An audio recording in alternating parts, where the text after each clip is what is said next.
Hi hello ಎಲ್ಲರಿಗೂ ನಮಸ್ಕಾರ. Welcome back to my channel. ಇವತ್ತಿನ ದಿವಸ ನಾನು ಕನ್ನಡದಲ್ಲಿ ಇಂಪಾರ್ಟೆಂಟ್ ಗ್ರಾಮರ್ನ ಹೇಳಕ್ಕೆ ಹೋಗ್ತಿದ್ದೀನಿ. ನಾನು ಕೊಡುವಂಥ ಇಷ್ಟು ಗ್ರಾಮರ್ನ ನೀವು ರೆಫರ್ ಮಾಡಿದರೆ ಈಸಿಯಾಗಿ ಗ್ರಾಮರ್ ಸೆಕ್ಷನಲ್ಲಿ ಔಟ್ ಆಫ್ ಔಟ್ ಸ್ಕೋರ್ ಮಾಡ್ಬೋದು. ನೀವೇನಾದರೂ ನಮ್ಮ ಚಾನಲ್ಗೆ ಹೊಸಬ್ರಾಗಿದ್ದರೆ ಈ ಕೂಡ ಚಾನಲ್ನ ಸಬ್ಸ್ಕ್ರೈಬ್ ಮಾಡ್ಕೊಂಬಿಡಿ, ಲೈಕ್ ಮಾಡಿಬಿಡಿ. ಯಾಕೆ ಮುಂದೆ ನೀವೇನಾದರೂ ಸೈನ್ಸ್ ಸ್ಟೂಡೆಂಟ್ ಆಗಿದ್ದರೆ KCET ಫುಲ್ ಅಪ್ಡೇಟ್ ಎಲ್ಲ ಸಿಗ್ತಾ ಹೋಗುತ್ತೆ. ಹಾಗೆ ನೀವೇನಾದರೂ ಇಂಜಿನಿಯರಿಂಗ್ ಜಾಯ್ನ್ ಆಗಿದ್ರೆ ಫುಲ್ ಟೆಕ್ ಎಲ್ಲ ರೀತಿಯ ಇನ್ಫಾರ್ಮೇಷನ್ ಈ ವಿಡಿಯೋದಲ್ಲಿ ಸಿಗ್ತಾ ಹೋಗುತ್ತೆ. ಹಾಗಾಗಿ ಸಬ್ಸ್ಕ್ರೈಬ್ ಮಾಡ್ಕೊಂಬಿಡಿ. ಈ ಡೈರೆಕ್ಟಾಗಿ ವಿಷಯಕ್ಕೆ ಬರೋದಾದರೆ ಭಾಷಾಭ್ಯಾಸ ಆಲ್ಮೋಸ್ಟ್ 20 to 30 ಮಾರ್ಕ್ಸ್ ಗ್ರಾಮರಲ್ಲೇ ಕನ್ನಡದಲ್ಲಿ ಬರೋದ್ರಿಂದ ನೀವೇನಾದರೂ ಸ್ಕೋರ್ ಮಾಡಬೇಕಂದ್ರೆ ಗ್ರಾಮರ್ ವೆರಿ ವೆರಿ ಇಂಪಾರ್ಟೆಂಟ್ ಆಗಿರುತ್ತೆ. ಸೊ ನಾನಿಲ್ಲಿ ಕೊಡುವಂಥ ಗ್ರಾಮರ್ ಸೆಕ್ಷನ್ನ ನೀವು ರೆಫರ್ ಮಾಡಿದ್ರೆ ಸಾಕು, ಈಸಿಯಾಗಿ ಸ್ಕೋರ್ ಮಾಡ್ಕೋಬೋದು. ಫಸ್ಟ್ ಸೆಕ್ಷನ್ ಹೋದರೆ ಸಮಾನಾರ್ಥಕ ವಿಭಾಗದ ಪದಗಳು. ಲೈಕ್ ಸಮಾನಾರ್ಥಕ ಅಂದರೆ ಒಂದು ಪದಕ್ಕೆ ಸೇಮ್ ಅರ್ಥ ಕೊಡುವಂಥ ಪದಗಳನ್ನ ಬರಿತಾ ಹೋಗಬೇಕು.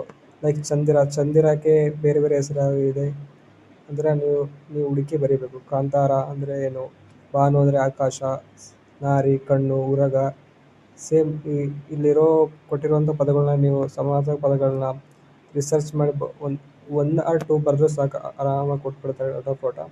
ಅದೇ ರೀತಿ ನಾನಾರ್ಥಕ ಪದಗಳು. ನಾನಾರ್ಥಕ ಅಂದರೆ ಒಂದೇ ಪದ ಬೇರೆ ಬೇರೆ ಅರ್ಥ ಕೊಡುವಂಥ ಪದಗಳು ಇರ್ತವೆ. ನಾನು ಕೊಟ್ಟಿರುವಂಥ ಇಷ್ಟು ಪದಗಳಿಗೆ ನೀವು ರೆಡಿ ಆದರೆ ಸಾಕು, ಆರಾಮಾಗಿ ವಾಟರ್ಫಾಲ್ ಮಾಡ್ಕೋಬೋದು. ನೆಕ್ಸ್ಟ್ ತತ್ಸಮ ತದ್ಭವ. ಈ ಸೆಕ್ಷನ್ನ ಕಂಪಲ್ಸರಿ ಕೊಡ್ತಾರೆ. ಒಂದು ಕ್ವಶನ್ ಇದ್ದೇ ಇರುತ್ತೆ ಈಸಿಯಾಗಿ. ನಮಗೆ ಕೊಟ್ಟಿದ್ದು ಇದು ಶಿರ ಆ್ಯಂಡ್ ಸಿರ, ಈ ಕ್ವಶನ್ ನಮಗೆ ಬಂದಿತ್ತು. ಇದರೊಳಗೆ ಒಂದು ಪದ ಇರುತ್ತೆ, ಓದ್ಕೊಂಡಿರಿ ಸರಿಯಾಗಿ. ನೆಕ್ಸ್ಟ್ ಸೆಕ್ಷನ್ ಬಂದು ದ್ವಿರಕ್ತಿ ಪದಗಳು.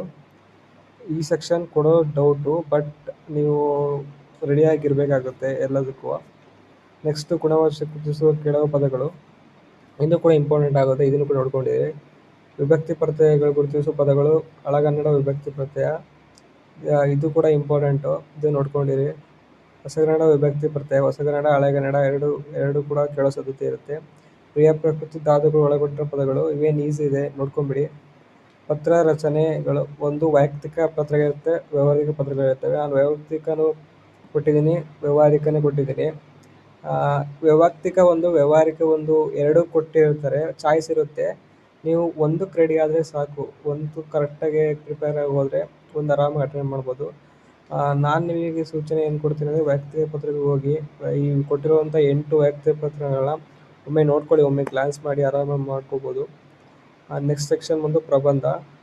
ಪ್ರಬಂಧದಲ್ಲೂ ಕೂಡ 2 ಕೊಟ್ಟಿರ್ತಾರೆ, ಅದರಲ್ಲಿ ಒಂದು ಬರೀಬೇಕು. ಸೊ 2 ಈಸಿ ಇರುತ್ತೆ. ಒಂದು ನಿಮ್ಮ ಪಾಠಕ್ಕೆ ಸಂಬಂಧಪಟ್ಟು ಕೊಟ್ಟಿರ್ತಾರೆ, ಒಂದು ಹೊರಗಡೆ ಏನು ನಡೀತಾ ಇದೆ ಅದ್ರ ಬಗ್ಗೆ ಕೊಟ್ಟಿರ್ತಾರೆ. ಸೊ ನೀವು ಹೊರಗಡೆ ಬಗ್ಗೆ ನ್ಯೂಸ್ ಚೆನ್ನಾಗಿ ಗೊತ್ತಿದ್ದರೆ ಅದನ್ನು ಚಾಯ್ಸ್ ಮಾಡ್ಕೊಳ್ಳಿ, ಇಲ್ಲಾಂದರೆ ನಿಮ್ಮ ಪಾಠದಾಗಿರೋದು ಒಂದು ಚಾಯ್ಸ್ ಮಾಡ್ಕೊಂಡು ಬರೀರಿ, ಇಷ್ಟೇ. ಸೊ ಇಷ್ಟು ಕೊಟ್ಟಿರೋಂಥ ಇಷ್ಟನ್ನು ರೆಫರ್ ಮಾಡಿದ್ರೆ ನೀವು ಈಸಿಯಾಗಿ ಕನ್ನಡ ಗ್ರಾಮರಲ್ಲಿ ಔಟ್ ಆಫ್ ಔಟ್ ಪಡ್ಕೋಬೋದು. ಲೆಟ್ಸ್ ಇಟ್, ಇವತ್ತಿಗೆ ಇಷ್ಟೇ. ಸಿಗೋಣ ನೆಕ್ಸ್ಟ್ ವಿಡಿಯೋದಲ್ಲಿ. ಬಾಯ್.